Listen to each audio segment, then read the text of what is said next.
Hello everybody, this is Dr. Nazempour. Welcome to our YouTube channel, Simple Answer to Complex Question.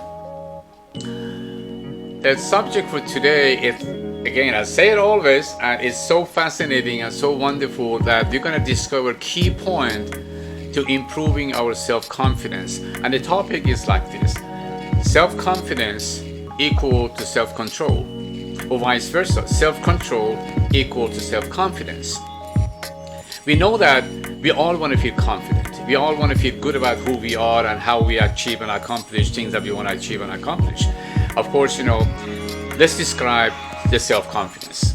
Self-confidence simply is believing in ourselves and our talent and our personality and combination of our identity and who we are.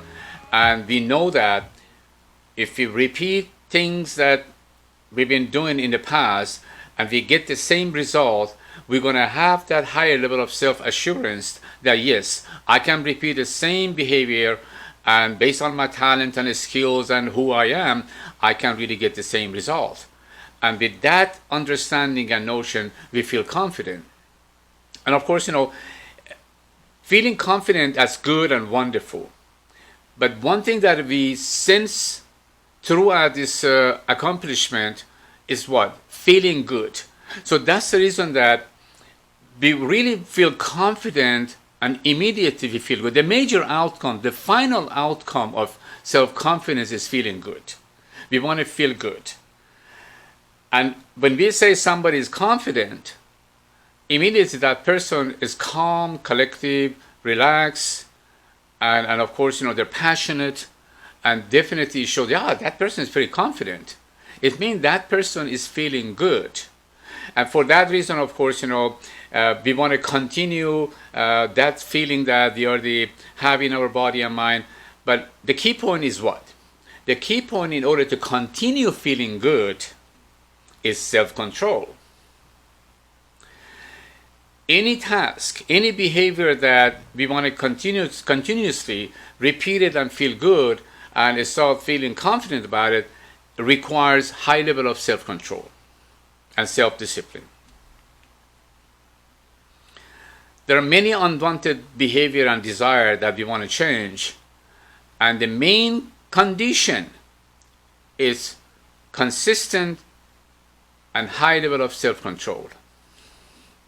So let's say, what is self-control?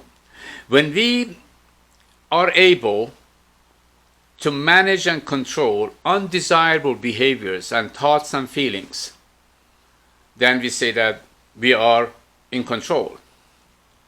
When we are able to manage and control our impulsivity, then we say, okay, you know what? Wow, I'm in control. I'm in charge. I'm exercising my willpower. And that's just the biggest accomplishment that we're looking for in everything that we do. Am I in control? Am I exercising my willpower? And that's something that immediately makes us feel good. So we can say, yes, self-confidence equal to self-control, self-confidence equal to feeling good, and then self-control also equal to feeling good. So, but again, there is some requirement that we need to continuously follow. We got to be consistent in self-control. We got to be able to repeat the same behavior over and over. And for that reason, consistency is a major condition of self-control. And when we really are recognizing and understanding what is it that I want to change, what undesirable behavior I want to change in my life, then from there, of course, it means that we have clarity. And from there, of course, when we have clarity, then we're just going to really have a very detailed daily schedule, hour by hour, day by day, and repeat the same behavior, which is a new behavior, which we want to replace the old behavior, or new habit that we want to replace it with old habit.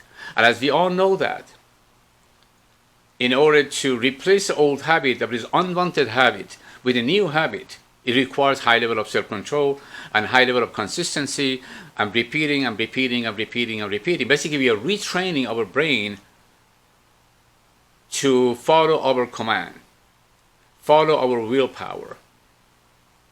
And so, of course, through this process, we got to be honest. We got to be honest with ourselves, and we got to be honest with other people. What is it I want to do? And we kind of blame other people, blame the condition and circumstances outside of our mind and body.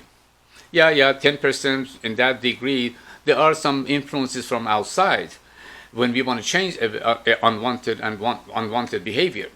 But that's not a major contributor. The major aspect of changing a behavior is internal, high level of passion and definitely which we call self-control. The outcome is self-control.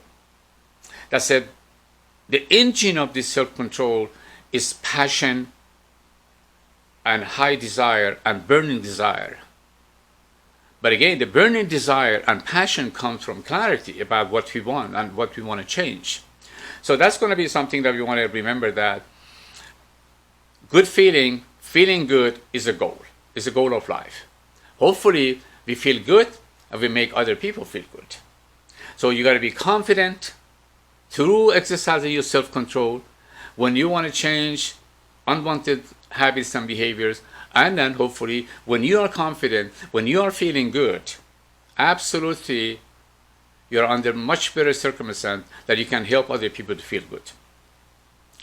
So let's pause for a moment and see that how we can improve the self-control. If the self-control is the key, knowledge, leadership skills, high level of IQ and intelligence, they're all good. But again, without the self-control, we are not going to really accomplish much. Even with all those skills and all those supposed knowledge and definitely high level of IQ. So let's focus on the key point. The key point is that what is this self-control? How I can improve it? Number one, know what you want. Very simple question. What do you want? And sometimes we say, well, I know what I want. Can you describe it to me in detail? And in order to really describe it in detail, then you need to have clarity. You have to be clear. And so when you know what you want and you outline it, write them down, what you want. And then you're going to have higher level of clarity. And the next step is that, number 3, do you know the benefit of the change that you want to make? The benefit of exercising your self-control in order to change that unwanted habit or behavior. What is the benefit of it?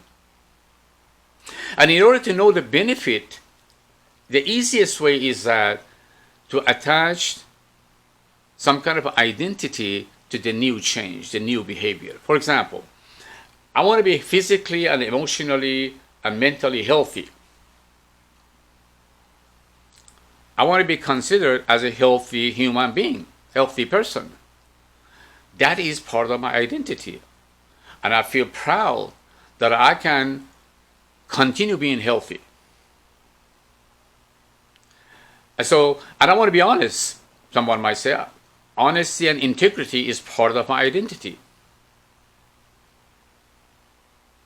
So with that identity that we attach to our own personality and who we are, then now that you want to continue that identity and that definitely attribute and characteristics, so then self-control become much easier.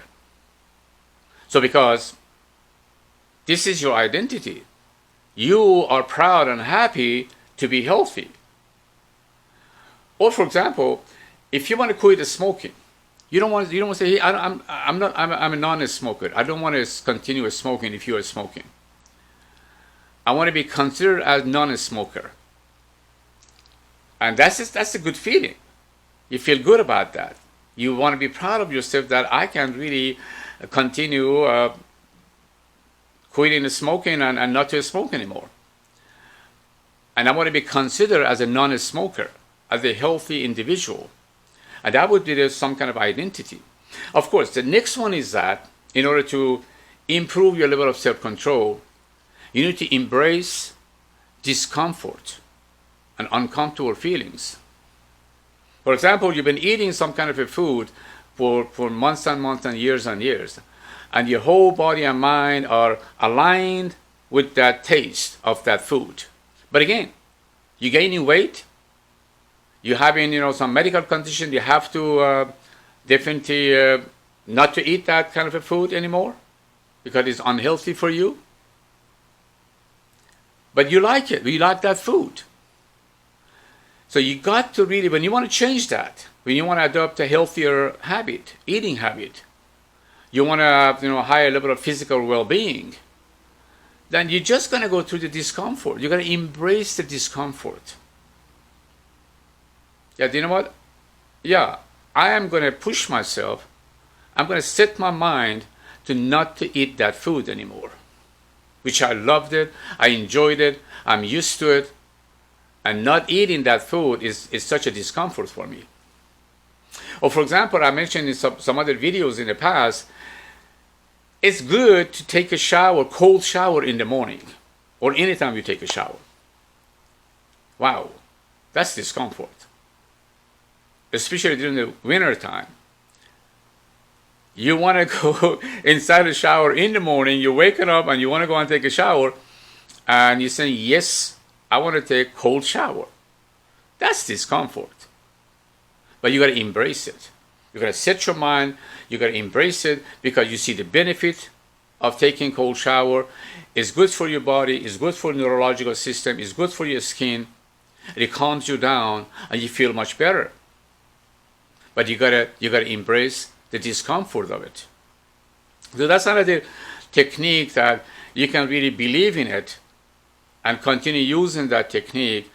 So make that self-control much easier, and you can gain that control and willpower much quicker.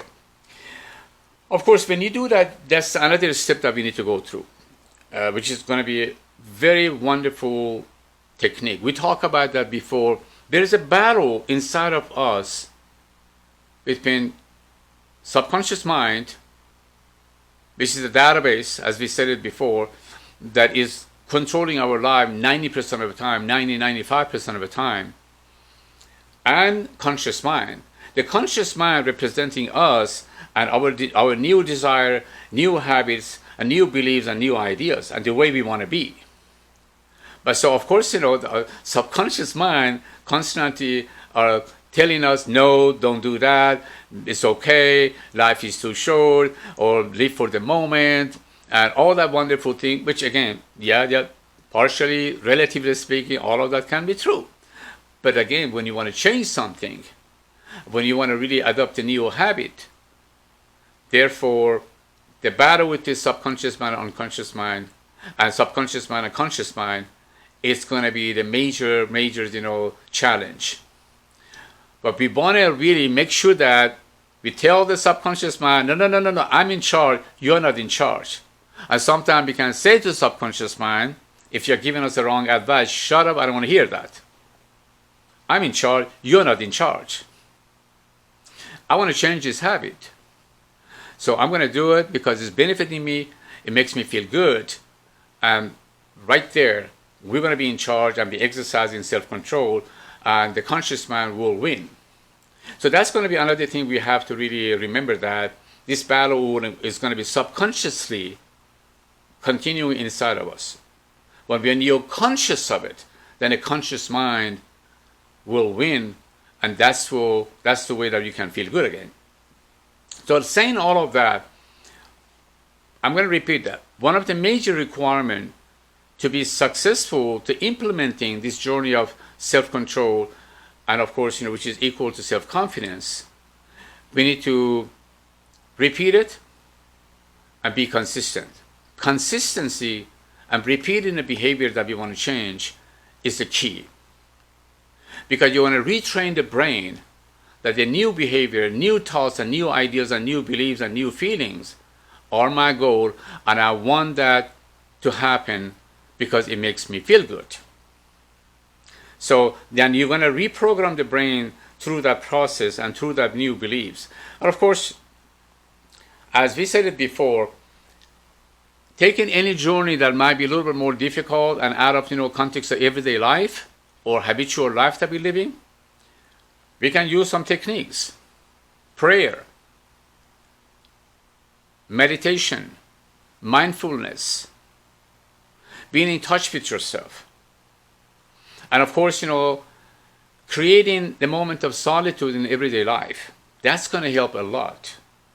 When you are in that state of solitude or meditative state, you are going to be in touch with yourself. You're going to gain more control over your impulsivity and unwanted desire, and that makes it much easier for you. So you can use any of those combinations: prayer, meditation, mindfulness, and solitude. But again, that's a new habit. You have to create that new habit, especially creating that state of solitude and mindfulness. That's so important. A lot of people, they really don't use that because they're afraid of loneliness and they think solitude means loneliness, which is definitely not true. So let's just kind of summarize that. We are living a life that every moment we are challenged by old habit and we want to create a new habit. We want to improve ourselves. We want to go higher and higher and higher. We want to expand our vision, and we want to access broader perspective of life and be infinite as we are. But in real life, be infinite and be close to our source and continue connecting to our source. And in order to achieve that, which is going to be ultimately a huge source of good feeling, therefore, we need to really exercise the self-control. And with that, everything is achievable. We can achieve anything we want to achieve. So let's focus on that key point. Self-confidence is equal to self-control or self-discipline. Self-confidence is equal to feeling good. Therefore, self-control is equal to feeling good. So let's feel good. Let's gain some power. Let's exercise our willpower. And let's just, live a better life, as we all deserve that. And absolutely, when you are empowering yourself, make sure you empower other people. Thank you. And I'm so thankful to be in contact with you. Have a wonderful moment. See you soon.